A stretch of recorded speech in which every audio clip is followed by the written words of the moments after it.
Okay, good afternoon, and thank you for joining us today. I'm Taylor Combaluzier, a mining analyst at Red Cloud Securities, Inc. Today's webinar focuses on Grid Metals Corp, which is currently focused on exploration at its Eastbow Lake Palladium property located near Sudbury, and also has several nickel assets in its portfolio. Today I have on the webinar with me Robin Dunbar, President and CEO, and Dave Peck, the Vice President of Exploration and Business Development at Grid Metals. The format of the webinar will be first, Dave will provide an update on Grid Metals and go in depth on new developments at its Eastpool Lake Palladium property, where the latest drill result returned palladium mineralization of significant grade and thickness. The intercept validated previous results and its refined exploration criteria, and it's also a game changer for the company. Second, we'll take live questions, so please send us your questions via the chat box, and we'll get to as many as we can. You can type your questions in at any time. To start, we'll handle the disclosures and then get into the presentation. For Grid Metals, there may be some forward-looking statements made on this call. I would direct listeners to the cautionary note on page 2 of the Grid Metals corporate presentation located on the company's website. For Red Cloud Securities, Inc., I would highlight that this webinar is for information purposes only and should not be considered a solicitation to purchase or sell securities or a recommendation to buy or sell securities. And we note that this call does not take into account the particular situation or needs of individual investors. Participants should rely on their own investigations and seek their own professional advice before investment. For Grid Metals, I would note that in the last 12 months preceding the date of this webinar, Red Cloud Securities, Inc. has performed investment banking services or has been retained under a service or advisory agreement by the issuer. And in the last 12 months, a partner, director, or officer of Red Cloud Securities, Inc. or the analyst involved in the webinar has received compensation for investment banking services from the issuer. So now I'll turn it over to Dave and Robin to update you on Grid Metals and what investors have to look forward to with this company. So over to you, Dave. Thanks, Taylor. Just going to turn my camera off. Good morning and welcome to the Grid Metals webinar presentation. This will focus on Eastbow Lake, but we'll also describe our very undervalued nickel assets towards the end of the presentation, and look forward to answering any questions you may have for us today. Our corporate disclaimer, as Taylor mentioned, is available on our website. Here it is here. It's included in the presentation. So who are we? Just a brief intro on Grid Metals. Was formerly called Mustang Minerals, and it's led by Robin Dunbar, and I joined the company as part of the senior management group earlier this year. And together we bring considerable relevant experience to the commodities and the types of projects we are focused on, which include nickel, copper sulfides, and most importantly for today, palladium. Our share price is currently trading around 16 cents, and we're at a critical point for investors as we move into the discovery and resource drilling phase at Eastbow Lake, which will be the focus for this morning's talk. We also have significantly undervalued nickel assets, as I mentioned, and we intend to put these back into active status next year and get some much warranted attention on these. Grid maintains a fairly conservative approach to our exploration and financing strategy. And we prefer to do things incrementally to ensure adequate funding to meet our technical goals while maintaining as tight a share structure as possible. We currently have approximately 82 million shares outstanding on a fully diluted basis. I think we're an excellent investment choice, providing investors with an interest in energy and green metals with exposure to 3 critical commodities in that space, being palladium, nickel, and copper. We're well managed and prudent and have the technical skills, I think, to deliver the type of transformative discoveries investors are looking for. Just a quick summary on our assets. Eastbow Lake, a primary project of interest for today and for this year for the company. Very exciting new results, which we'll document here in a minute. And then nickel assets, the primary one being Ni-Cu-PGM in southeast Manitoba. It's at a PEA stage with a significant resource that stands up well to peer projects in this space. And one we don't talk about much, but we are starting to focus on is our Bannockburn disseminated nickel project in the Timmins area in Ontario. So let's start off with Eastbow Lake and some exciting news to report. We put out a press release last week for the results for hole 13. That's 13th hole we've drilled this year on the property. And just by way of introduction, for those of you not familiar with our story at Eastbow, the property covers 85% of the Eastpool Lake mafic complex, and that's part of a suite of Proterozoic intrusions in the Sudbury area. In fact, it's part of a globally important magmatic event that includes the Arctic Platinum project in Finland and a number of related junior sector palladium projects in Canada and in Scandinavia. This major magmatic event is known to host a significant global resource in PGEs, and these types of events host all of the major resources for both PG and nickel copper sulfides. Eastbow Lake is distinguished from most other large complexes of this type by the expansive nature of anomalous outcropping palladium mineralization on the property. It is truly one of a rare handful of global palladium projects with the potential to host large resources. Geologically speaking, it is most similar to the Lactazio mine property in northwestern Ontario, a property I became very familiar with during my 7-year stint with North American Palladium, where I was part of the senior management team that successfully turned around the company, rebuilt the resources and reserves, and ultimately got the company sold to Impala Platinum late last year for $1 billion Canadian. And the thing about LDI and the comparison here to Eastbow Lake, the geology is strikingly similar. I think the deposit types we will find here at Eastbow Lake are going to be similar. And LDI, the entire property, the entire ore body, sits in about 1 kilometer long trend of mineralization. That's a 10 million ounce global palladium resource, including past production, and it's still in production after 25 years of mining. The other direct analog to Eastpool Lake is the Platte Reef in South Africa in the northern limb of the Bushveld complex.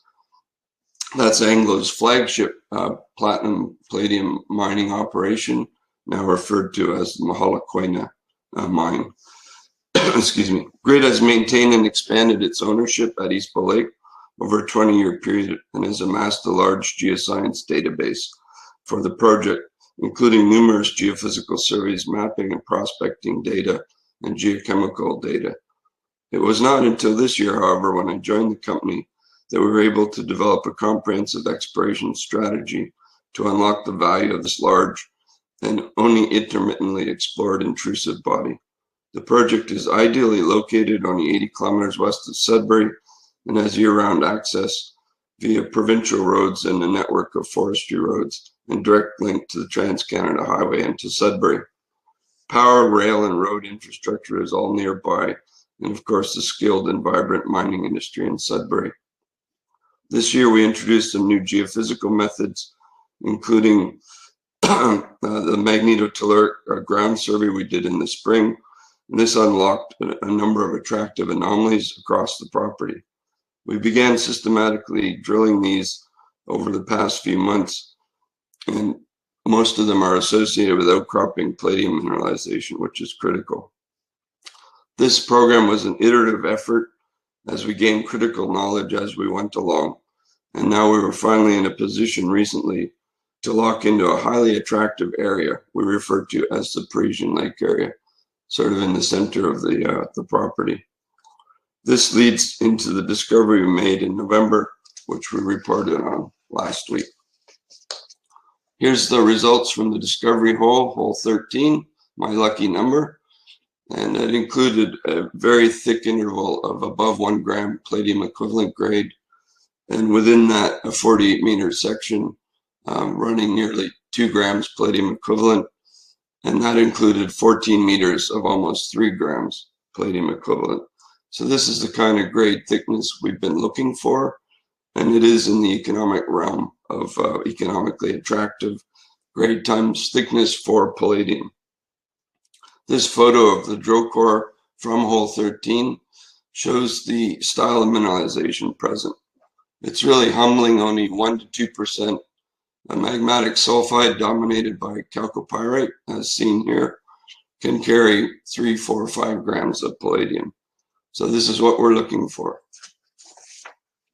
The intersection in hole 13 is located directly adjacent to a large potential magmatic feeder structure. Seen on this cross-section, the Parisian Lake Deformation Zone. This structure locally contains pods of massive sulfide, palladium rich, that we interpret as representing local accumulations of sulfide during the emplacement of the lower stratigraphy magmas.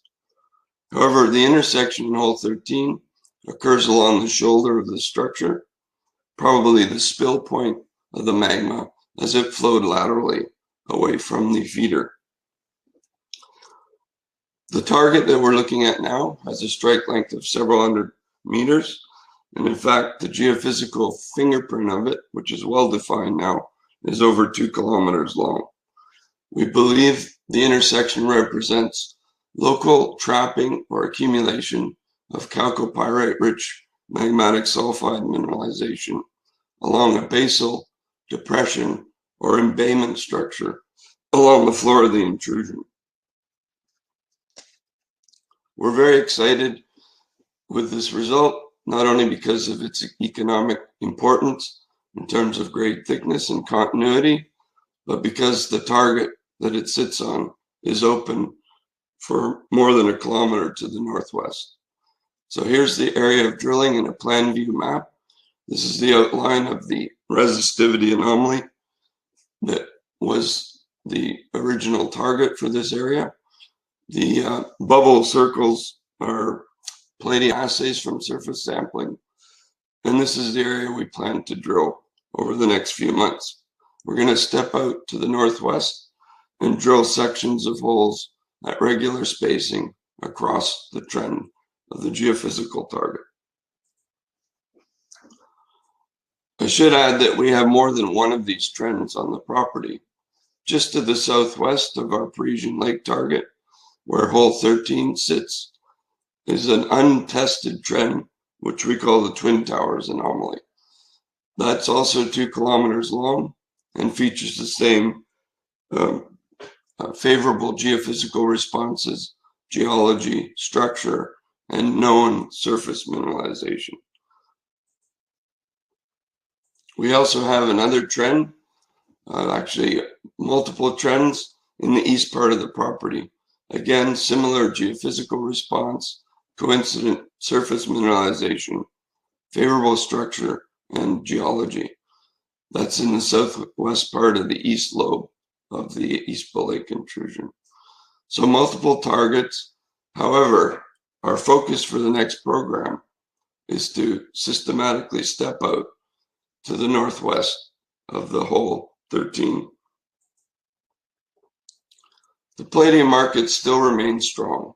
The outlook is still strong despite the threat of a loss in demand as the electrical vehicle market starts to grow. However, there's such a huge demand shortfall that the market is not reacting to that threat, at least in the medium term, and that supply-demand gap is expected to persist. So we believe strongly that palladium's going to stay strong for many years to come. Just reminding people, although we're not seeking to sell the property, of course we're an explorer and not a developer, and our obvious objective is to enhance the value for our shareholders by putting on a significant resource on the table and attracting interest from potential mining interests such as Impala and Sibanye, who took out the 2 primary PGE mining operations in North America since 2017. Both are gone, Stillwater and North American Palladium. So that's kind of the update on Eastpool Lake. As I mentioned, we're very excited. We think we've got the tiger by the tail, and now we're moving on to the delineation stage of drilling, proving the lateral continuity of this mineralization. Brief mention about our nickel assets. The 2 projects of note are the Mako-Mabel project in southeast Manitoba, a 40 million ton resource that is strongly undervalued compared to our competitors and projects they hold. We're preparing to update our PEA and resume exploration on the property to both expand and improve on the current resources. We also hold a disseminated Mount Keith style mineralization trend on our Bannockburn nickel project in the Timmins area. This is very similar to the one owned by Canada Nickel, the Crawford project, and they've done quite well in attracting investor interest.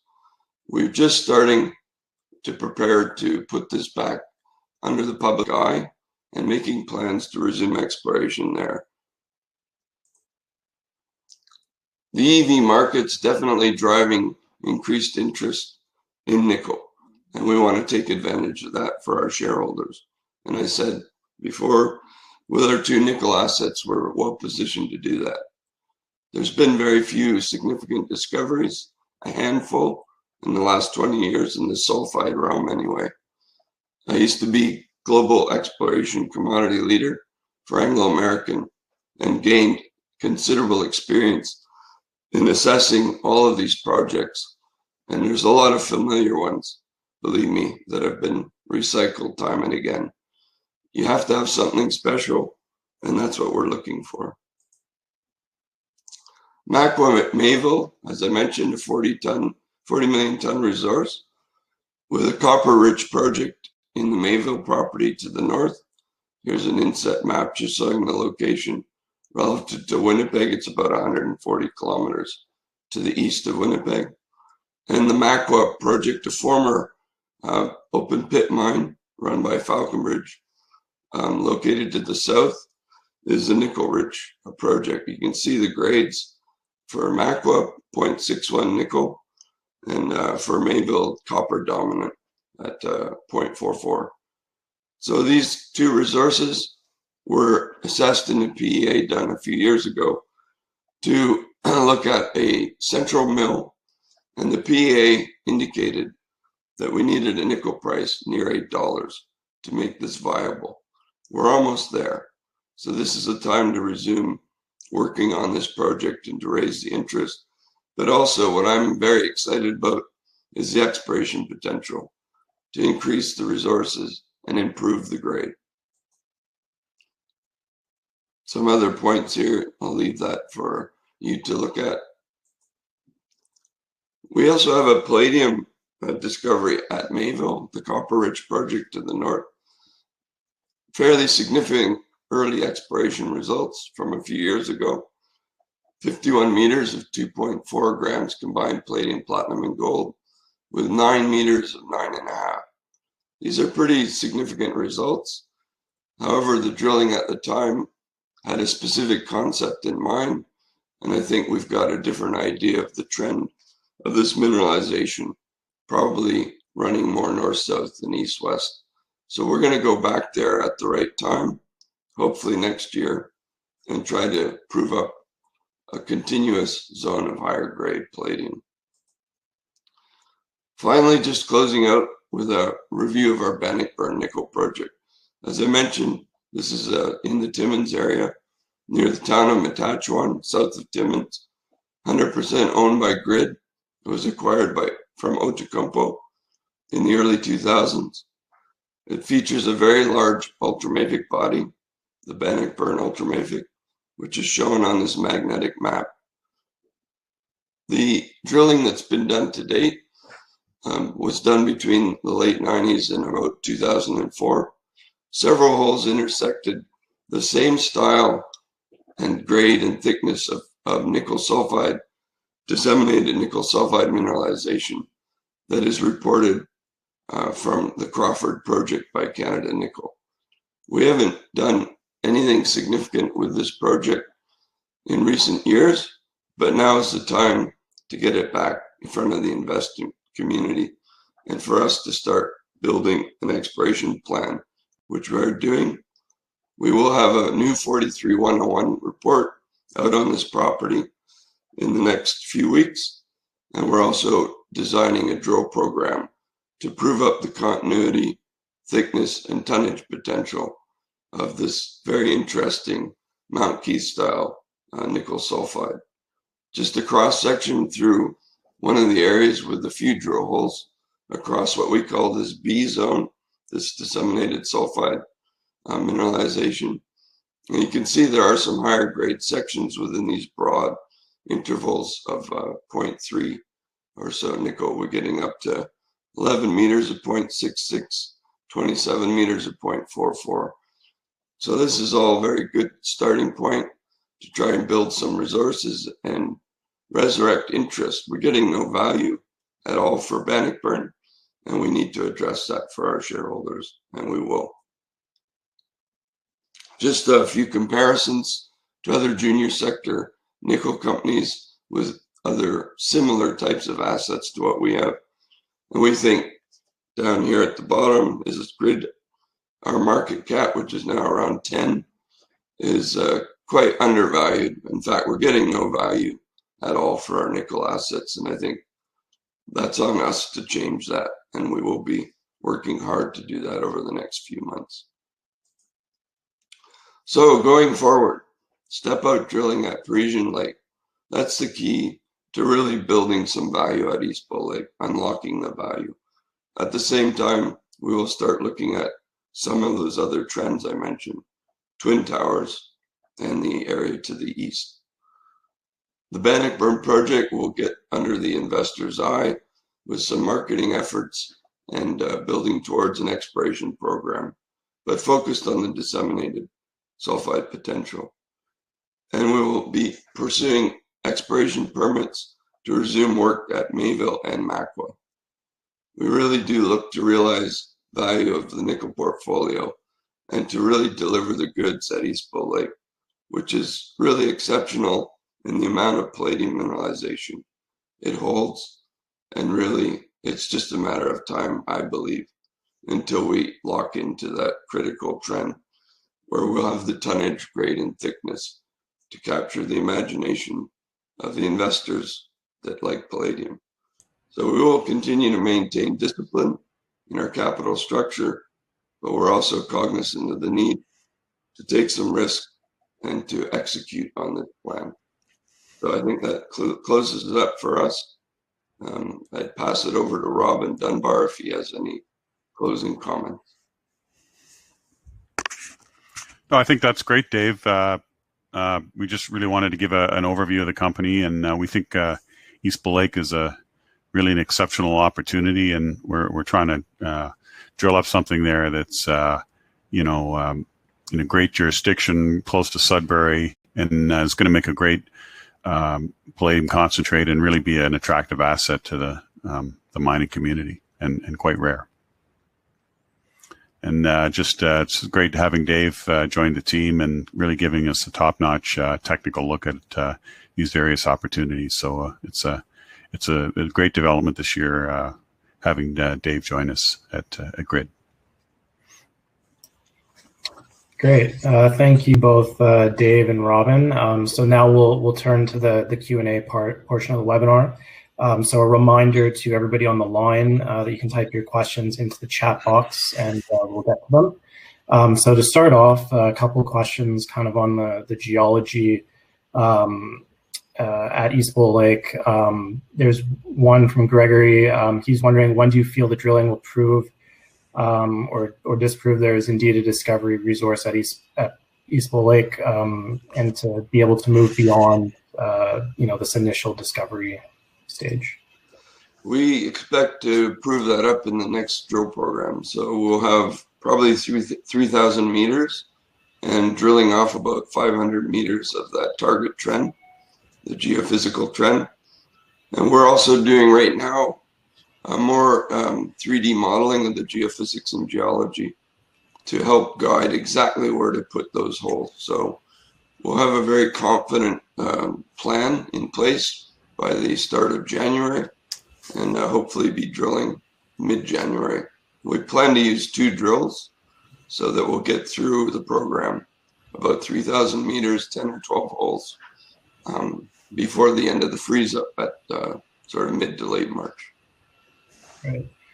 Okay. And then from Ken, he's wondering if you could expand kind of on your understanding of the intrusive at Eastpool Lake, and then how that ties in with the geophysics obtained to date. Yeah, a very good question. So one thing we hadn't paid a lot of attention to, partly because we didn't have a lot of handheld magnetic susceptibility measurements, was the magnetic response of the mineralized rocks versus that of the basement rocks and the overlying barren stratigraphy. So what we found was there's a very narrow range of low magnetic response for the mineralization. It's a bit higher than the basement rocks, right underneath the complex, and much lower than the overlying stratigraphy, and also lower than the high magnetite content syenite rocks, which occur directly south of the complex. So we're able to use 3D mag now to track the mineralization, but also to map the basal topography, looking for these big sulfide trap sites or structures, dimples or depressions along the basal contact. So that's critical. And then the other response we have is we have reduced resistivity and enhanced conductivity associated with these areas of 2-3% disseminated sulfide, which is what we need to see to carry economic grades of PGE. So that's kind of the connection. We have the response now. The drilling we did this year helped firm up what that geophysical data was telling us. And now we think we have the fingerprint of the mineralization, and we'll start systematically reviewing the entire property, not just Parisian Lake, but the entire property, to find these trends where we've got coincident positive geophysics, positive geology, near a potential feeder structure with known surface mineralization. Okay.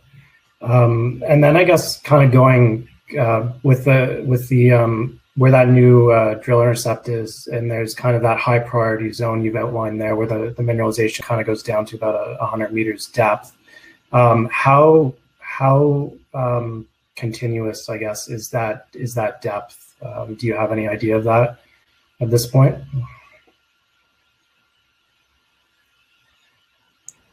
Dave, you're on mute there. From our recent drilling, the dip in the area of that basal topography is kind of undulating but gentle to the north. There may be a slight plunge shallow again to the northwest. So in terms of, following it down plunge and down dip, we got to go north and west. Right. If we go too far south, we run into the shear zone itself, and then we've got just a very thin cover of prospective geology south of the shear zone. So it's really open to the north and the west, and for considerable distances, actually. Right. And then following the kind of the geophysics, are those geophysics anomaly trends, are they kind of continuous, or is there gaps in between at this point? So there's a broad response associated with the basal units that's easy to track in 3D, and that's one reason we did the magnetotellurics. It gives you a really good sense of resistivity signature to quite significant depths, from surface to a kilometer. I mean, the deepest part of the intrusion that we know of is just over a kilometer deep, right in the middle of the east lobe. So we're not dealing with depths like I did at Lactazil when we were exploring below 2 kilometers depth, trying to follow the ore body to depth. Right. Here, everything's going to be within the upper 100, 200 meters for our initial sort of discovery program.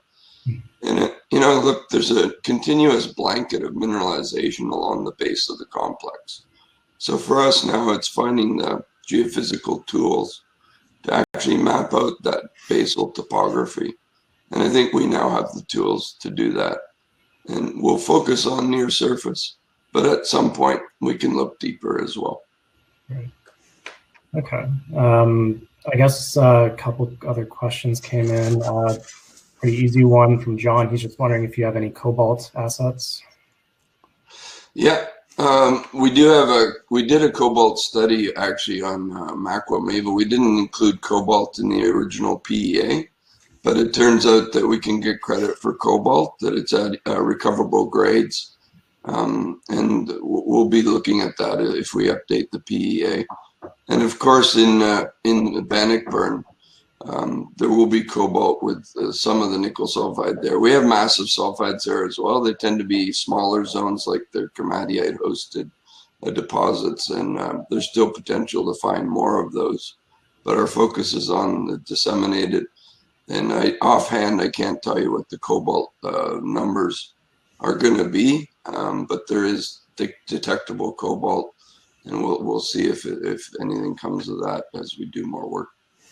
Right. Okay. Kind of moving more towards upcoming catalysts for the company. I know you have a couple holes that are still at the lab, and as you mentioned, the nickel assets. Maybe you could kind of outline what's coming up next for Grid. Sure. In terms of Eastbow Lake, we do have 2 holes that have no results reported yet. And then we have the remainder of holes 12 and 13. So we've still got a few meters below the rush samples we did that we reported on last week. Those will come in next week, I hope, or the week after. And we'll wait till we have all the results to come back to the market with the news. Prefer not to release partial results, except this time it was a no-brainer that we had, continuous 100 meters of mineralization. We wanted to get that out in front of the investment community. So those are the near-term catalysts. I just mentioned again that hole 14 hit massive sulfide. We had about 2.5 meters of semi-massive to massive sulfide. It looks magmatic. We'll have results from that soon. And it was coincident with a 1.4 kilometer long EM conductivity trend, which is also coincident with our general palladium target for that Parisian Lake area. So that's exciting, and we'll see what we get with that. It isn't really our focus, but it is part of the story, and who knows if it's got any legs to it. But we'll keep that in mind. It will be part of the exploration program going forward, but not the focus. Okay, and a couple questions. Just kind of wondering what your cash position is right now. Yeah, currently the cash position is about $750,000, and we are looking at the possibility of doing a raise here now before the end of the year, or soon thereafter. Okay, perfect. I think that addresses the last questions. Okay, so I think at this point that's all the more questions that have come in through the chat. So I'd like to thank both Robin and Dave from Grid Metals for taking the time to host the webinar and give us an update on Eastpool Lake today. And thank you to everybody on the line for tuning in. And I'll just point out that our next webinar will feature Tarachi Gold on Monday, December 14th at 2 p.m. So once again, thank you both, Robin and Dave. Thanks very much, Taylor. Thank you, Taylor. Have a good day, everyone. Yep, cheers. Bye.